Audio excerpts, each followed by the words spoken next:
सून मेरा घरची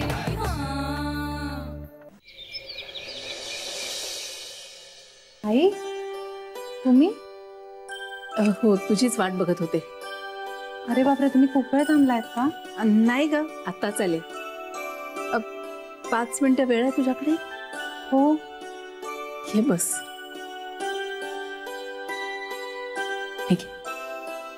हे काय आहे? उघडून तर बघ.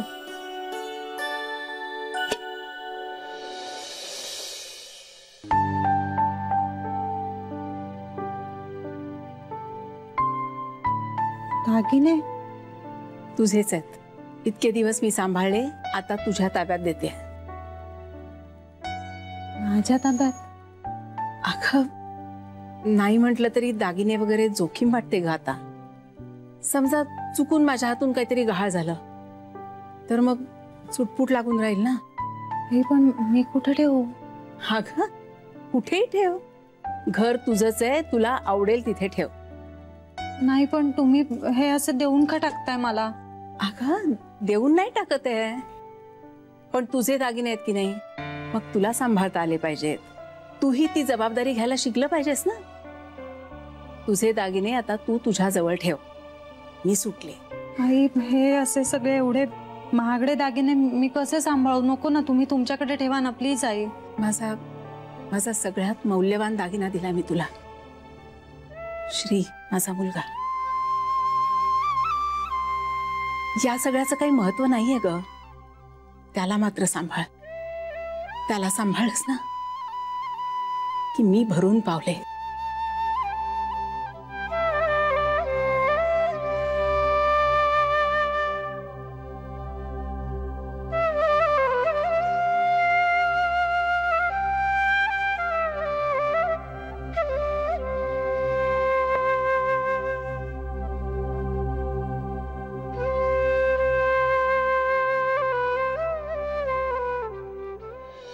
हा डॉक्टर.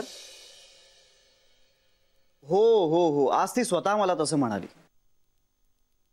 बरोबर. नाही, तो सगळा काळ जाणून घेण्याची तिला उत्सुकता आहे असं अशी तयारी तरी तिने दाखवली. राईट राईट राईट राईट, मलाही तसंच वाटतंय. पण म्हटलं एकदा तुमच्याशी आधी बोलावं आणि मग पुढे जावं. ओके ऑल राईट, मी बोलतो तुमच्याशी. Thank you so much. थँक्यू. काय म्हणाले डॉक्टर? डॉक्टर म्हणाले की आता तिला भूतकाळातल्या सगळ्या घटना सांगायला काही हरकत नाहीये. He said she seems to be ready for it now. म्हणजे गमावलेल्या भूतकाळाची भीती वाटण्यापेक्षा ना त्यातल्या सगळ्या गोष्टी जाणून घेण्याची तिला उत्सुकता आहे, which is a positive thing. त्यामुळे ही सेड गो हेड. वा, एक पाऊल पुढे. उत्तम. आईजी, खूप दिवसांनंतर मला असा लख्ख प्रकाश पडल्यासारखं वाटतंय. तुझ्या मेहनतीचं फळ आहे बाबा. माझ्या एकट्याचं नाही ग, तुम्ही सगळ्यांनी मला मदत केलीत म्हणून हे शक्य झालं. पुरे.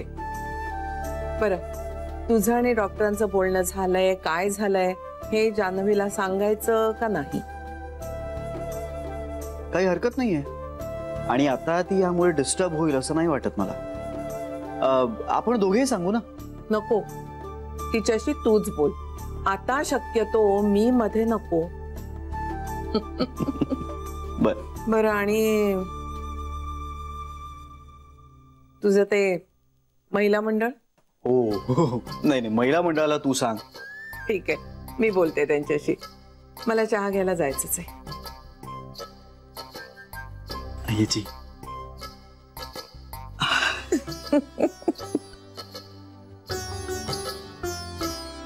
आलोच.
मी आत येऊ? हो या ना.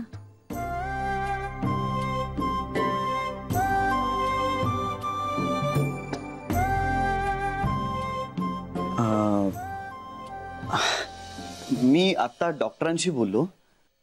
म्हणजे आपण काल रात्री जे बोललो ना ते डॉक्टरांच्या कानावर घालावं असं मला वाटलं, म्हणून मी बोललो. तुला हवं असेल तर तूही बोल ना डॉक्टरांशी. तुम्ही बोललायत ना, मग नको.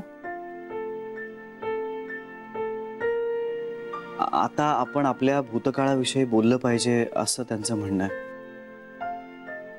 म्हणजे तू इथे जेव्हा आलीस ना तेव्हा सुरुवातीला तुला इथल्या सगळ्या आठवणींबद्दल किंवा त्या सगळ्या काळाबद्दल काही बोलायचं नव्हतं, काही ऐकायचं नव्हतं. पण आता तू ह्या सगळ्यात उत्साह दाखवतेस, तू उत्साहाने काही प्रश्न विचारतेस. त्यामुळे आता आपण एकमेकांशी बोलायला हवं असं डॉक्टरांचं म्हणणं आहे.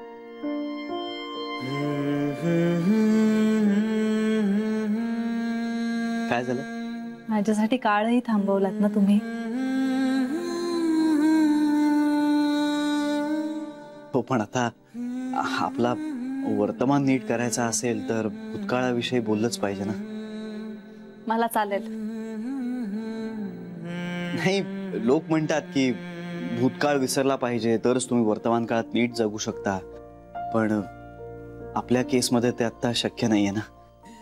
म्हणजे आपण भूतकाळ उलगडलाच नाही तर आपल्याला वर्तमान काळ नीट जोडता येणार नाही असं दिसतंय.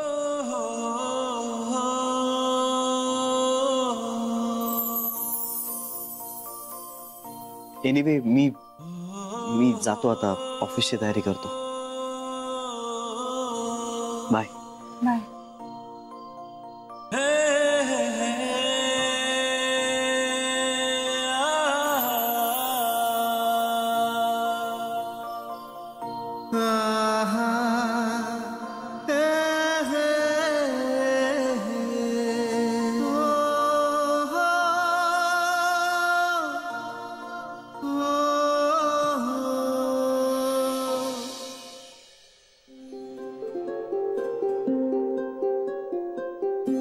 पिंट्या,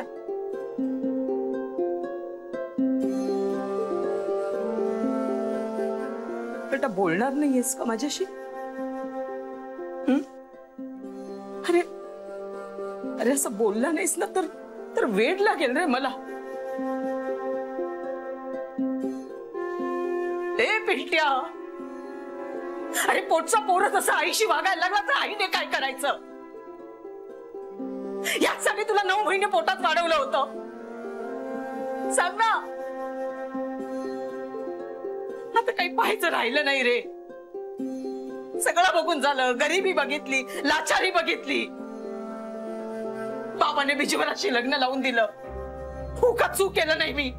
नवऱ्याच्या मुलीला पोटच्या पोरीप्रमाणे वाढवलं. कधी तिला काही कमी पडू दिलं नाही, कधी हातही उगारला नाही. हे सगळं कशासाठी रे? अशासाठी सामान्य माणसाप्रमाणे सुख मिळावं म्हणूनच ना. पण तुझ्या बाबांची ती निरेच्छ वृत्ती, आत्मज्ञान, हे सगळं टोकाचं होत नाहीये का रे? अरे माझ्या जागी दुसरी कुठलीही बाई असती ना तरी ती अशीच त्रासली असती. पण तुझ्या बाबांनी पैसा कमवला असता तर मला कुणासमोर हात पसरायला लागले असते का? मला सांग ना. अरे इथे पोटा पाण्यासाठी पैसाच लागतो. त्या अनिलला काय जातंय बोलायला? त्यांनी एवढीशी गोष्ट एवढी करून सांगितली आणि ह्यानी लगेच त्याच्यावर विश्वास ठेवला. अरे मी जानूच त्यांच्याशी लग्न करून देणार होते का? ह्यानी जीव नसता का घेतला माझा? तो अनिल बोलला आणि ह्यानी विश्वास ठेवला. आणि मी इथे जीवाच्या आकांताने ह्यांना सांगते पण माझ्याकडे मात्र दुर्लक्ष. मी सांगते ना पिंट्या, माझं खरंच चुकलंय. माझं चुकलंय, मी मान्य करते. पण मी तुझ्या डोक्यावर हात ठेवून तुझी खोटी शपथ नाही घेऊ शकणार रे. अरे तू माझा मुलगा आहेस, माझा मुलगा आहेस. काय रे, तुला या आईबद्दल जराही माया वाटत नाहीये का? का जीवच देऊ आता?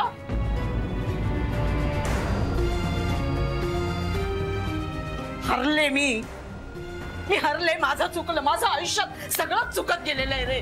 सगळं चुकलंय. कुठल्या मुहूर्तावर माझा जन्म झालाय कोणास ठाऊक. मग आता काय करू मी मी कुणालाच नकोय ना, मी कुणालाच नकोय ना, मग मी कशासाठी जगू? एक काम कर पिंट्या, एक काम कर, तू काडीच लावू ना मला.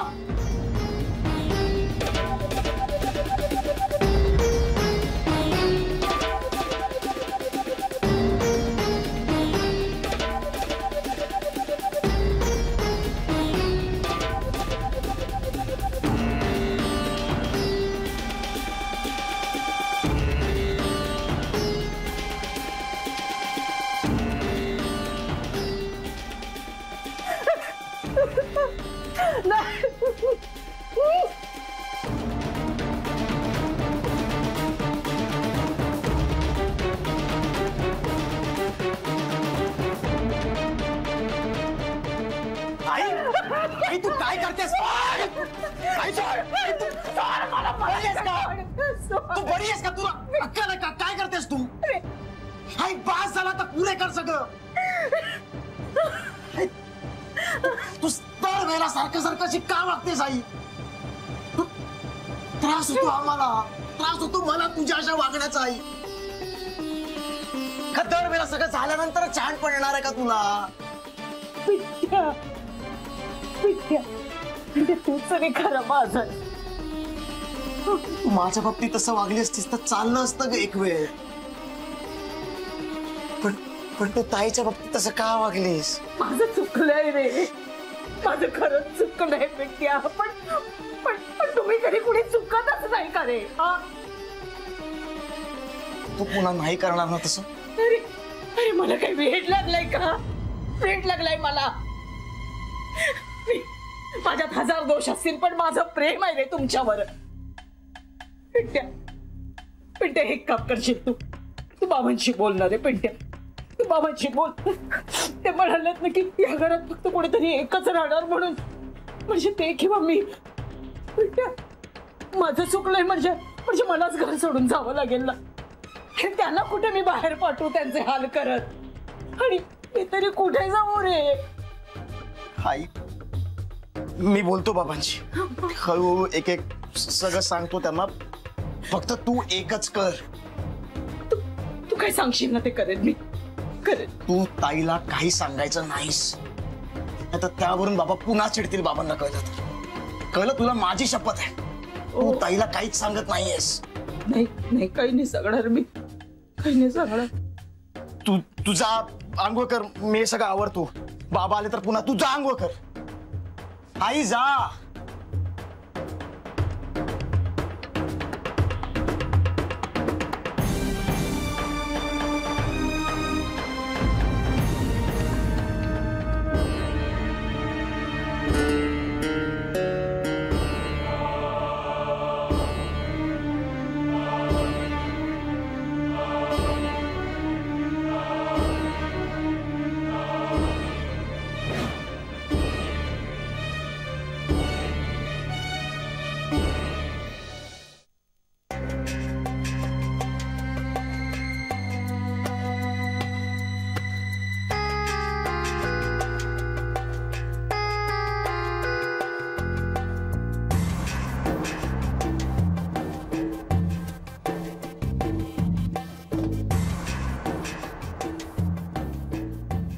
बाबा आज जेवायला काय करूया?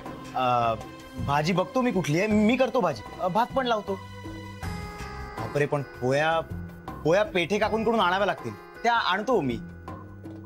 बाबा तुम्ही आमटी करा ना, चिंचगुळाची मस्त करता तुम्ही. मी करतो आज, तू बघ. हो बघतो की मी. आणि शिकून घे. का बाबा असं का बोलताय? पिंट्या तू आता काही लहान नाहीयेस, त्यामुळे तुझ्यापासून काही लपवायची किंवा तुला न सांगण्याची आवश्यकता वाटत नाहीये मला. थोडं कठीण जाईल तुला, पण मनाची तयारी कर. आता या घरात आम्हा दोघांपैकी कोणीतरी एकच राहणार आहे. म्हणजे तू अर्थात इथेच राहणार आहेस, पण तुझ्या बरोबर एकतर ती राहील किंवा मी राहील. मला वाटतं तुला समजतंय की हे सगळं बोलताना मला काही आनंद होत नाही, पण आता खरंच नाईलाज आहे माझा. नात्याची सुरुवात आणि शेवट यांच्यामध्ये भावनात फार अंतर पडलं की जे काही दुःख होतं ना ते होतच आहे मला. पण त्याचा विचार करत राहण्यात आता काही अर्थ नाहीये. ऐकतोस ना? हा. हो. ती स्त्री आहे आणि तिचा कुणाशी जुळवून घेण्याचा स्वभाव नाहीये आणि तिला घराबाहेर काढणं माझ्यावरच्या संस्कारांच्या विरोधात आहे. त्यामुळे आता मलाच घर सोडावं लागेल. पण बाबा तुम्ही कुठे जाणार? माहित नाही, म्हणजे तसं काही ठरलेलं नाही. बघू, एकदा बाहेर पडलं की तोही मार्ग निघेल. ऐका ना बाबा, हे बघा, आई म्हणते ना तिला तिची चूक मान्य आहे, तिला होतोय पश्चाताप. आता तुम्ही एकदा शेवटचं तिला करा ना माफ, प्लीज बाबा, एकदाच. पिंट्या, अरे आतापर्यंत कमी का गोष्टी पाहिल्यात आपण. आतापर्यंत तिच्यामुळे किती वेळा मान खाली घालायला लागली आपल्याला, किती वेळा नाचक्की झाली. प्रत्येक वेळी आपण तिला क्षमा केलीच ना. प्रत्येक वेळी निमूटपणे सहन करत आलो. का तर तिला पोच नाही, ती उथळ आहे. आणि मुख्य म्हणजे ती माझी बायको आहे, मी तिला स्वीकारलंय म्हणून. मस्त झाल्या त्या इडल्या. अरे वा, बँगलोरहून येऊन सुद्धा तुम्हाला आमच्या हातच्या इडल्या आवडतायत म्हणजे खरंच बऱ्या जमल्यात आम्हाला. खरंच छान झाल्यात इडल्या, एकदम हलक्या. खरंच. आई जे थोडं सांबार घ्या ना. नाही नको काका, तुम्हाला देऊ? नाही नाही, बस आता बस, आता म्हणजे जेवणच झालं जवळजवळ. ब्रेकफास्ट हेवीच करायचा असतो. हेच तू काल लंच नंतरही म्हणाली असशील नाही? दादा, बरं ऐका ऐका ऐका, आज रात्री जेवण झाल्यानंतर सगळ्यांनी उशिरापर्यंत गप्पा मारायचा प्लॅन आहे. अरे वा, कशाबद्दल? अहो कशाबद्दल काय, सहजच. आपल्याला काय निमित्त लागतं का गप्पा गाणी यासाठी? मी काय म्हणतो, या वर्षी नवरात्रात आपण सगळे मिळून दांडिया खेळूया. दांडिया नको बाबा, मी एक राऊंड मारला की दमतो. नको. अरे तितपतच दादा, जरा मजा. नको रे बाबा. मी ना सगळ्यांसाठी ड्रेसेस शिवते, म्हणजे असे झकपक आरसे लावलेले.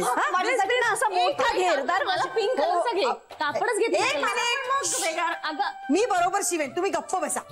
एक मिनिट, आणि कुणाला फेशियल वगैरे हवं असेल तर आत्ताच सांगा, मी रात्री करीन. घरी आल्यावर. रात्री नको, झोपेमुळे तुझी चिडचिड होते.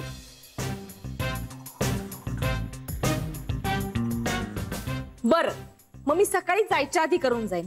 नाही नाही नाही, सकाळी तर अजिबातच नको, तुझी भुकेमुळे चिडचिड होत असते. मग पार्लर मध्ये या, तिथेच करून देईन. नाही नाही, पार्लर मध्ये तर अजिबात नको. तू तुझ्या त्या पार्लर मधल्या मुलींवरती ऑलरेडी चिडलेली असतेस. थोडक्यात काय बेबी, तू 24 तास चिडलेलीच असतेस. कांता, तू गप्प बसा. आणि तुझं फेशियल तर मी करणारच नाहीये. या सगळ्यांबद्दल बोलते. मी सुटलो. एक मिनिट, सुटला नाहीयेस तू. तुझ्या नाकावरचे ब्लॅक हेड्स काढणार आहे. समोर न सांगा तू त्याला. तू सांग काहीतरी याला. नाही भाऊजी, ह्या दोघांमध्ये मी अजिबात पडणार नाही. अरे भांडू नका ना, लहान आहात का? त्याला सांग ना माई, दरवेळेस तू मला सांगतेस. एक मिनिट, जानवी तू सांग, तुझा भाऊ तुझ्याशी असं वागतो?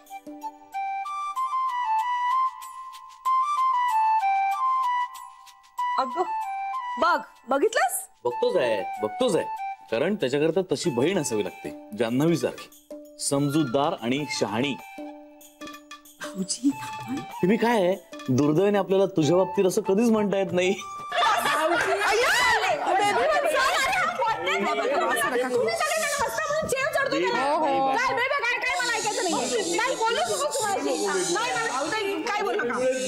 चला निघूया.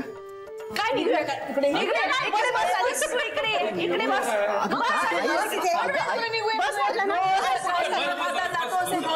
आम्हाला आता चालणार नाही, बस. रोजचं झालं, अजिबात चालणार नाही आम्हाला. इथे आमच्या समोर बस, खा आणि मग जा कुठे जायचं. हो ना, आम्ही तुझे आवडते पदार्थ करतो आणि तू डब्यात नेऊन गार करून खातो. पण थोडा उशीर झाला. आई मी ते का खातो. खाणार आहेस का? मी बनवू? नाही मी खातो. मी खातो आई, मी खातो.